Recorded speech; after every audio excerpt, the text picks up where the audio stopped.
suis dans une compagnie qui s'appelle le Hip Tap Project, auprès de Lila Petronio et de plein d'autres danseurs et danseuses. Et on travaille autour du travail de percussion corporelle et de transmission aussi du rythme, avec pas mal de créations et d'ateliers en action culturelle. Puis je fais aussi par ailleurs beaucoup de musique, donc moi je m'intéresse beaucoup aux formes qui sont à la lisière de différentes choses. Les percussions corporelles, c'est à la lisière entre la danse et la musique, et c'est ça qui me plaît, et que ça peut aussi s'allier à la parole. Et je pense que ça fait partie des choses aussi qui me plaisent dans le spectacle chorégraphie, c'est que en fait c'est fait de plein de choses. Il y a de la danse, de la musique, de l'interaction, du chant, des moments de réflexion, des moments d'apprentissage, de questionnement, de mise en situation, de théâtre. Et un endroit qui est très interdisciplinaire, quoi, très ouvert. Et je pense que c'est quand même ça aussi, c'est de ressortir avec un esprit qui est plus ouvert, plus éveillé, pour aller tout simplement contre la fermeture globale des esprits qui touchent notre société, quoi.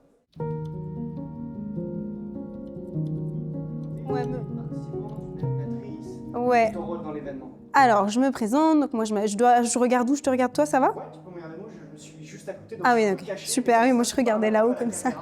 Mais tu parles à un minimum. Ouais, donc moi je m'appelle Leïla, j'ai rejoint le collectif Chorégraphie il y a à peu près 2 ans maintenant, par une amie commune que j'avais avec quelqu'un du collectif. Et avec qui je dansais assez souvent en soirée, donc ça s'est fait entre guillemets par rencontre et affinité de danse. J'ai rejoint le collectif notamment pour aider à étoffer un peu et développer la partie sur les danses swing, qui sont des danses que j'ai pratiquées et enseignées et que je continue de pratiquer un petit peu maintenant. J'aime beaucoup l'idée de ce spectacle atelier qui est accessible à tous et à toutes, quelle que soit la danse de laquelle on vient. Du coup, en tant que personne qui anime, moi, ce que j'aime dans l'atelier, c'est qu'à chaque fois, il se passe des choses différentes. Parce que ça brasse plein de publics différents, des gens qui dansent déjà, des gens qui n'ont jamais dansé, des gens qui arrivent avec plein d'expériences dans leur corps qui sont différentes. Et comme l'idée de l'atelier, c'est dès le début pour nous, animatrices, d'inviter les participants et participantes à participer. En général, ça marche et ça met les gens à l'aise. Et donc, chaque fois, on a des personnes qui interviennent pour partager des connaissances. Et donc, chaque atelier est différent et s'enrichit en fonction des personnes qui sont là.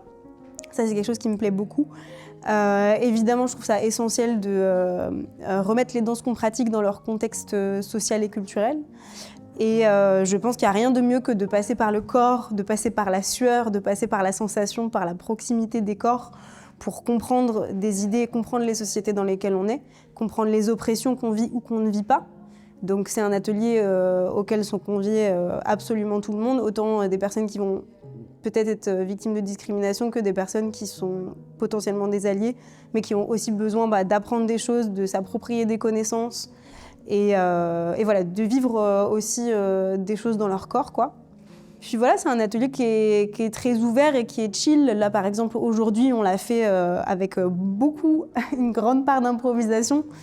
Donc ça ne demande pas d'être un spécialiste ou une spécialiste. Et c'est vraiment sous un mode d'éducation populaire où moi, j'avais pas révisé, j'avais mon petit cahier et c'est pas très grave en fait.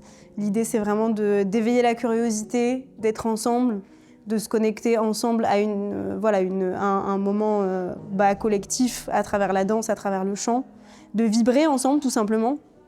Et il y a beaucoup de bruit.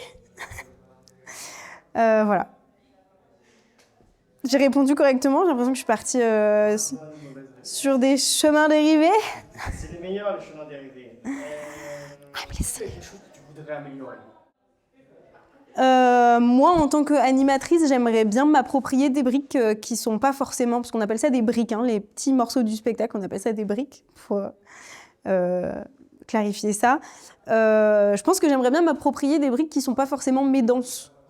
Moi, pour l'instant, je travaille sur la partie jazz, swing et sur cette histoire-là parce que c'est ce que je maîtrise en tant que danseuse et en tant que musicienne. Mais en en fait, c'est un spectacle où n'importe qui peut s'approprier n'importe quoi. Il faut juste prendre le temps de travailler et de se documenter, sachant que le collectif met à disposition énormément de ressources pour se documenter. C'est justement le principe de chorégraphie, c'est que chacun peut s'approprier les choses en allant chercher dans notre base de données le fameux QR code dont on a parlé pendant tout le spectacle. Donc les outils sont mis à disposition pour s'approprier l'outil qu'est le spectacle. J'essaye de me remémorer la première fois où j'ai fait le spectacle en tant que participante, pour répondre à ta question. Si je reviens un peu dans mes souvenirs, je pense que oui, ça m'a influencée parce que je me suis dit, il n'y a pas besoin d'être danseur ou danseuse professionnelle pour partager des éléments liés à l'histoire des danses. Et je pense que c'est un spectacle qui dépressurise un peu tout ça.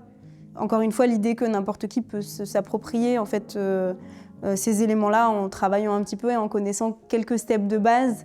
L'important, c'est pas d'être danseur ou danseuse ou de savoir bien danser ou quoi que ce soit.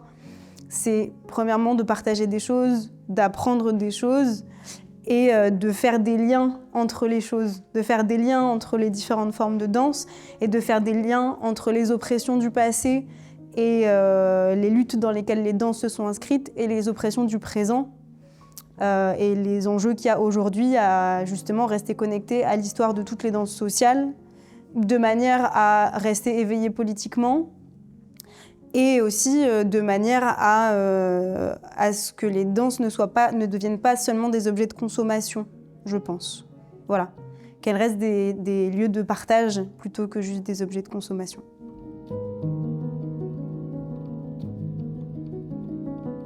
Oui. Ces connaissances-là. Et Ouais. ton rapport à la danse, ton rapport à ton corps, ton rapport à l'autre.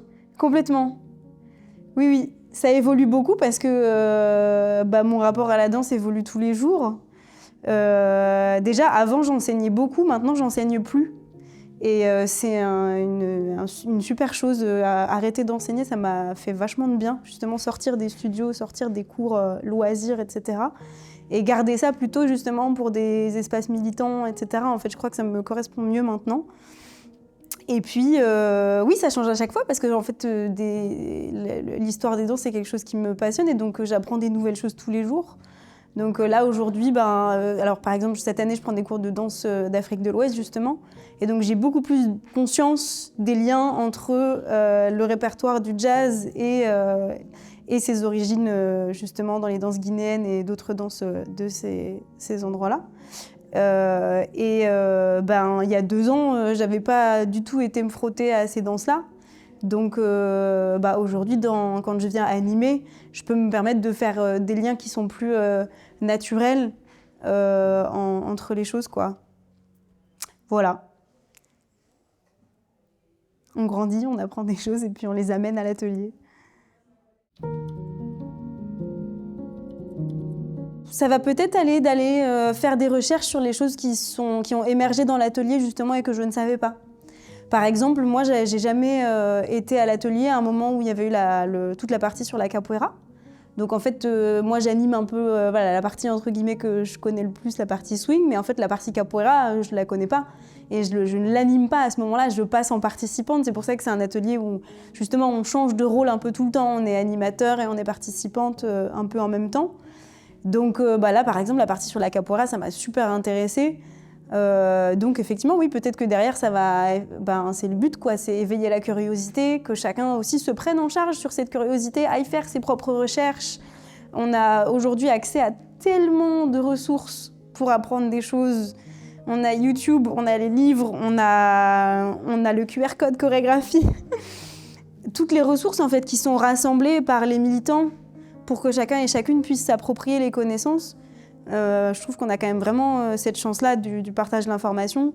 Aller creuser un petit peu plus sur des formes qui corporellement justement nous ont peut-être un peu parlé.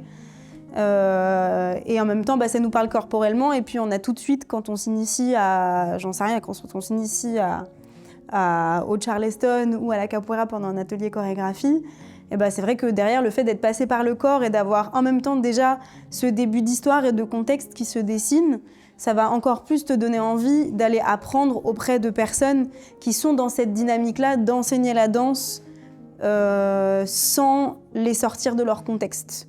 Voilà, sans les dépouiller de leur contexte.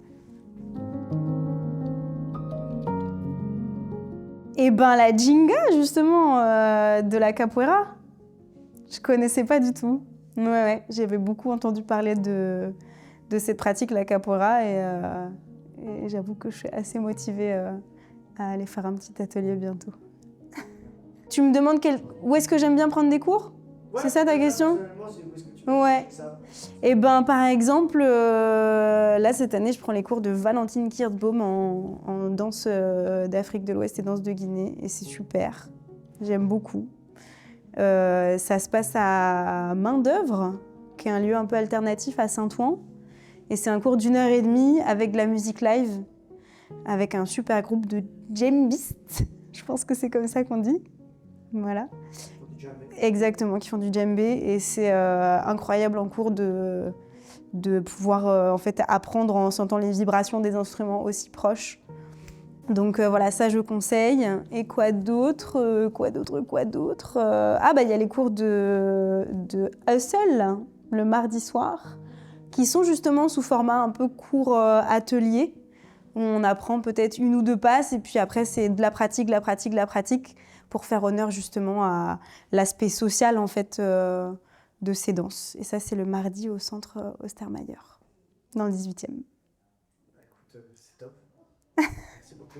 Merci à vous de m'avoir mis à l'aise.